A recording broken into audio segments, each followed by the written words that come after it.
வாருங்கள் வாருங்கள் எங்கள் உணவு கடைக்கு வாருங்கள். எங்கள் உணவு கடையின் பேரு ஓமே ஸ்வேதா உணவகம். எங்க உணவு கடையில பாத்தீங்களா தோசை, பானிபூரி, தந்தூரி சிக்கன் அனைத்தும் இருக்கு. இது எங்களோட மெனு.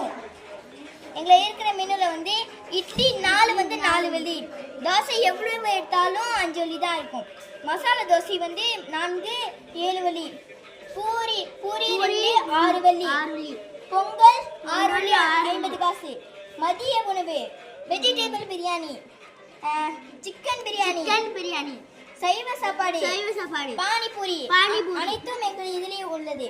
அப்புறம் பானங்கள் தேநீர், காபி, மசாலா தேநீர், லைச்சி, மாம்பழம் சாறு, ஆரஞ்சு பழச்சாறு, தர்பூசணி சாறு, எலுமிச்சை சாறு. எங்கள் கடையில் அனைத்து உணவும் உண்டு. எங்கள் கடைக்கு வருபவர் எல்லாருக்கும் ஒரு ஃப்ரீ கிஃப்ட் தருவோம். இது என்னுடைய பெரிய கனவு. இதுதான் நனவாகிறது. அதுக்காக நம்ம கடைக்கு ஒரு கெஸ்ட் வர